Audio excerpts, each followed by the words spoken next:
نحمده ونصلي ونسلم على رسوله الكريم أما بعد فأعوذ بالله من الشيطان الرجيم بسم الله الرحمن الرحيم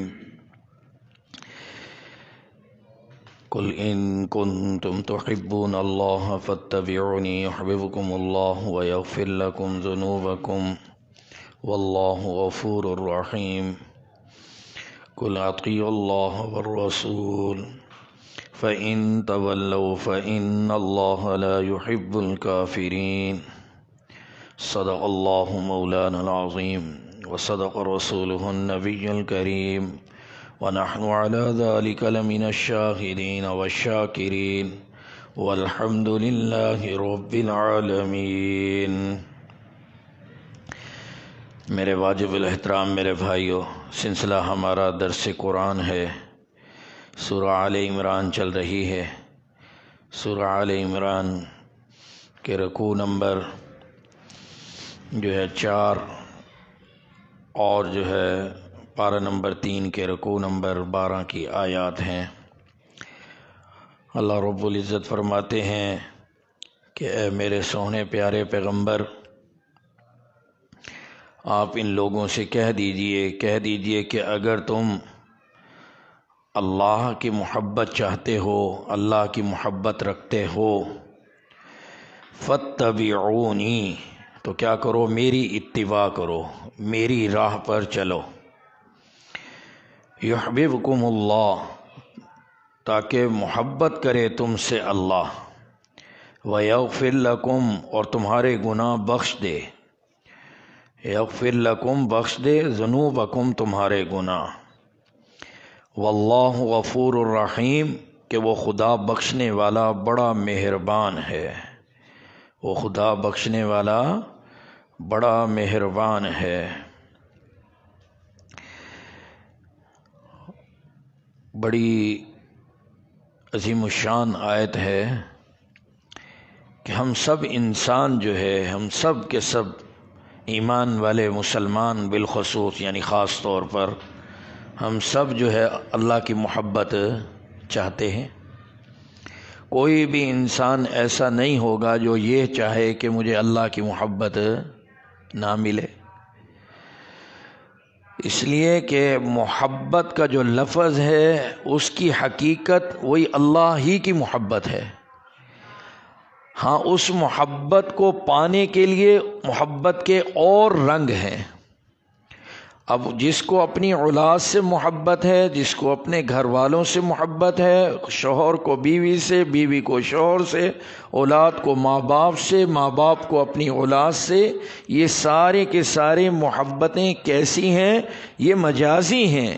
ان کی جو اصل ہے، ان کی جو اساس ہے، جو ان کی حقیقت ہے، وہ کیا ہے؟ رب کی محبت ہے۔ جس دل کے اندر رب کی محبت نہیں، گویا وہ اپنے بچوں سے بھی محبت نہیں کر سکتا، وہ اپنے ماں باپ سے بھی پیار نہیں کر سکتا۔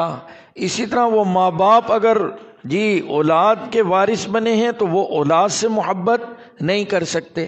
تو یہ مختلف جو چیزیں ہیں، یہ مختلف جو نظام بنا ہے، یہ سارا کا سارا اس کی جو اصل حقیقت ہے، جو احساس ہے، وہ کیا ہے؟ رب کی محبت ہے۔ اور اس آیت میں وہ ضابطہ، وہ طریقہ بتایا جا رہا ہے کہ جو چاہتا ہے کہ مجھے رب کی کیا ہے؟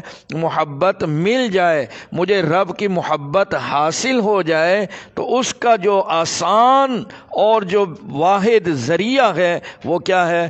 رسول اللہ صلی اللہ علیہ وسلم کی اتباع ہے۔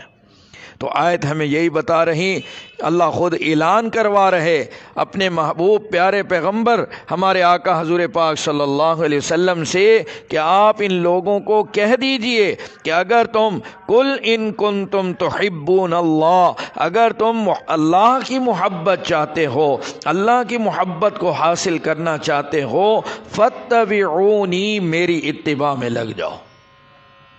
اب اتباع کیا ہے؟ اطاعت کیا ہے؟ کہ جو بھی کام ہے، خواہ وہ عبادات ہیں، خواہ وہ معاملات ہیں، خواہ وہ اخلاق ہیں، جتنی بھی چیزیں ہیں، ان سب میں حضور کی اطاعت کرنا، سر تسلیم خم کر دینا، ہر حکم کو حضور علیہ الصلاۃ والسلام کے طریقے کے مطابق بجا لانا۔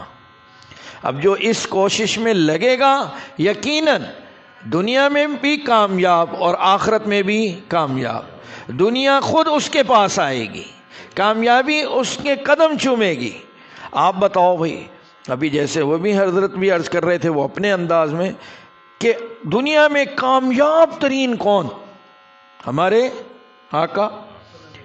بھائی کامیابی کا معیار کوئی بھی رکھ لو، لیکن حقیقت یہ ہے کہ کامیابی کہیں گے بھی اسے کہ جب دشمن بھی کیا کرے؟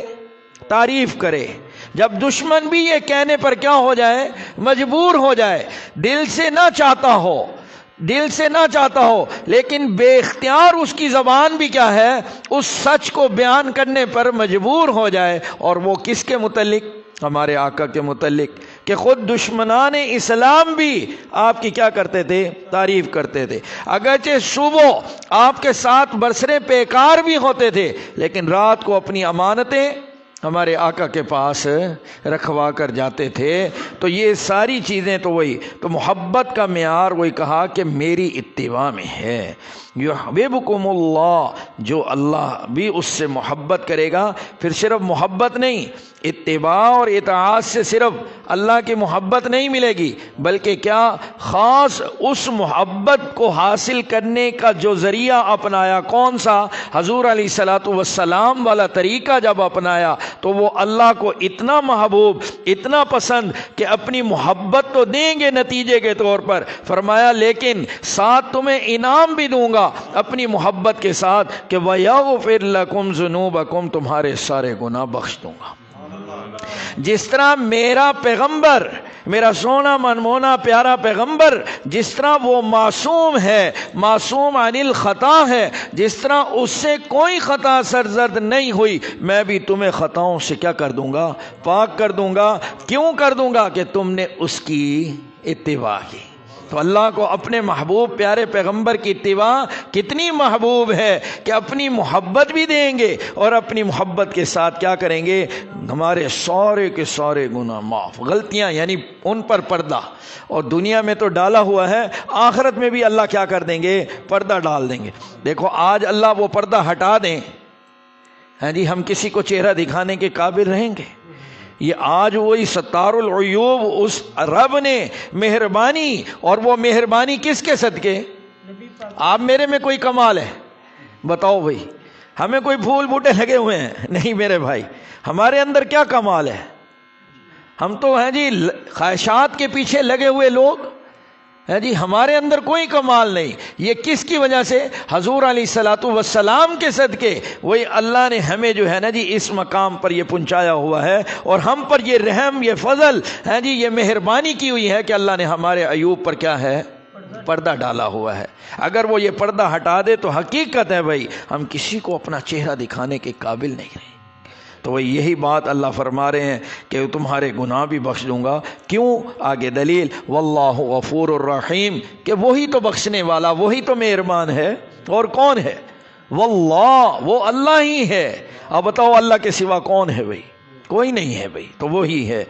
قل اطیعوا اللہ والرسول، کہہ دو اے میرے سونے موہنے پیارے پیغمبر، حکم اللہ اور اس کے رسول کا ہی مانو، حکم اللہ اور اس کے رسول کا ہی مانو۔ فَإِن تَوَلَّوْا، ہاں جو حکموں سے اعراض کرے گا، منہ پھیرے گا، ہاں جی جو حکموں سے روح گردانی کرے گا، فَإِنَّ اللَّهَ لَا يُحِبُّ الْكَافِرِينَ، تو پھر اللہ انکار کرنے والوں سے محبت نہیں کرتا۔ اب ہم ذرا اپنے آپ کو ان آیات کے پیرائے میں رکھ کر دیکھیں کہ آج ہم کتنے حکموں کو پورا کر رہے ہیں اور کتنے حکموں کو توڑ رہے ہیں، کتنے حضور علیہ الصلاۃ والسلام کے طریقوں کو اپنا رہے ہیں اور کتنے مبارک طریقوں کو چھوڑ رہے ہیں۔ جب ہم اس سانچے میں رکھ کر اپنے آپ کو ہاں جی تولیں گے تو میرے دوستو انشاءاللہ ثم انشاءاللہ اپنا آپ نکھار ہمارے سامنے آ جائے گا کہ ہم سمجھ جائیں گے کہ آج ہم کہاں کہاں ہیں؟ بھائی میرے دوستو، اللہ انکار کرنے والوں کو پسند نہیں کرتا۔ اب ہم خود ہی اپنے آپ کو وہی اس سانچے میں رکھ کر تولیں، دیکھیں، پرکھیں کہ کیا واقعی ہم جو ہے انکار کرنے والوں میں سے ہیں یا ماننے والوں میں سے ہیں۔ اگر ماننے والوں میں سے ہیں تو مزید اس رب کا کیا کریں؟ شکر کریں، شکر بجا لائیں۔ قرآن میں یہیں اللہ نے اور مقام پر فرمایا لَإِن شَكَرْتُمْ لَأَزِيدَنَّكُمْ، جتنا تم شکر بجا لاؤ گے اتنا ہم تمہیں کیا کریں گے؟ مزید نعمتوں سے سرفراز کریں گے۔ یہ نہیں کہ جو نعمتیں ہیں ان کو نہیں، بلکہ ان نعمتوں میں اضافہ کر دیں گے۔ اور اگر تم شکر بجا نہیں لاؤ گے، یعنی تم کیا انکاری بنو گے، تو پھر کیا ہے تم پر جو نعمتیں ہیں ان میں بھی کیا ہو جائے گی؟ تنگی ہو جائے گی ان میں بھی۔ اور آج میرے دوستو ہم جب دیکھو کسی بھی دوست، بھائی، رشتہ دار، پڑوسی کسی کا حال لیتے ہیں، امت کے کسی بھی طبقے کو دیکھ لو، ملازمت والے کو، تجارت والے کو، کھیتی والے کو، کاروبار والے کو، جس کا بھی تھوڑا سا حال لیں تو آج میرے دوستو زبان پر کیا نظر آتی ہے؟ شکایت، شکوہ، تنگی نظر آتی ہے۔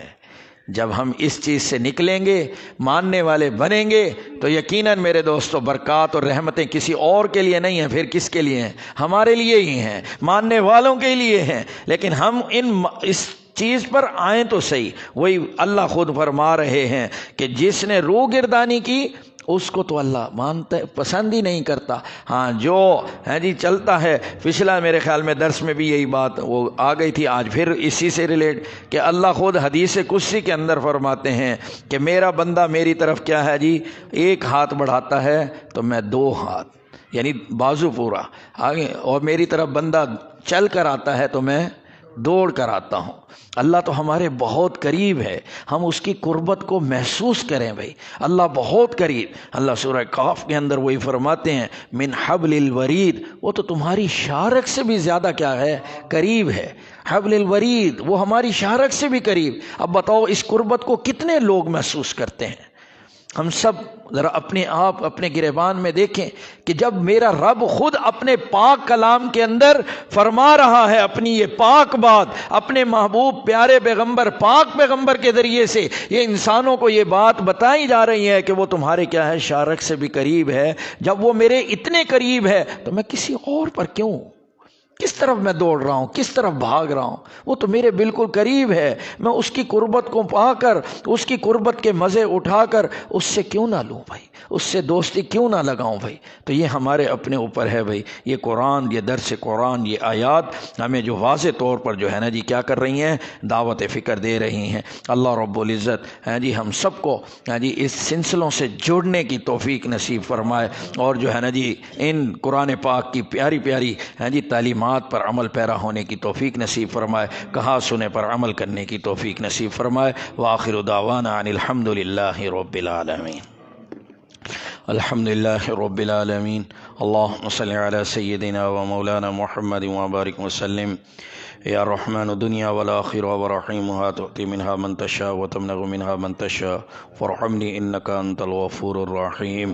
اے میرے پاک اللہ، اے اللہ، اے اللہ، یہ ہم نے جو اے اللہ آپ کے پاک کلام کی پاک آیات، یا اللہ یہ ہم نے جو سنی سنائی، یا اللہ اس کو اپنی بارگاہ میں قبول فرما لے۔ یا اللہ ایسا قبول فرما کہ اسے ہماری بخشش اور نجات کا ذریعہ بنا۔ یا اللہ تو ہم سب کے حال پر رحم فرما، کرم فرما، عافیت فرما۔ یا اللہ میرے ان تمام درس کے ساتھیوں کو یا اللہ اپنی شایان شان عطا فرما۔ یا اللہ ان تمام کو، یا اللہ ان تمام کو ہر طرح کے شرور و فتن سے یا اللہ پوری حفاظت فرما، ہر طرح کی عزتوں سے نواز دے۔ یا میرے پاک اللہ، یا اللہ ہمارے یہ بھائی، یا اللہ انہوں نے جو یہ کوشش کی ہے، یا اللہ یہ دوسروں تک پہنچ رہا، یا اللہ جو احباب جو گھروں میں یا اللہ خواتین جو سن رہی، یا اللہ ان کو بھی اپنے فضل سے یا اللہ بہترین جزائے خیر عطا فرما۔ یا اللہ تو ہم سب کے حال پر رحم فرما، یا اللہ کرم فرما، عافیت فرما۔ یا اللہ ہماری دنیاوی ضروریات کو اپنے غیب کے خزانوں سے پورا فرما۔ اصل آخرت ہے۔ یا اللہ کل ہماری اخری ضروریات کو بھی یا اللہ پورا فرما دینا۔ یا اللہ دنیا کی خیریں برکتیں ہمیں نصیب فرما، آخرت کی بھی خیر و برکات ہمیں نصیب فرما دینا۔ دنیا کی ذلتوں، رسوائیوں، پریشانیوں، تکلیفوں، آفتوں، مصیبتوں سے ہمیں چھٹکارا نصیب فرما، آخرت کی بھی ساری کی ساری ذلتوں، رسوائیوں، پریشانیوں، تکلیفوں، آفتوں، مصیبتوں سے ہمیں چھٹکارا نصیب فرمانا۔ ہماری دعاؤں کو اپنے محبوب پیارے پیغمبر کے صدقے قبول فرما۔ اللہم انک عفو کریم تحب العفو فاعف عنا یا غفور۔ وصلی اللہ علی النبی الکریم وعلی آلہ واصحابہ اجمعین برحمتک یا ارحم الراحمین۔ جزاک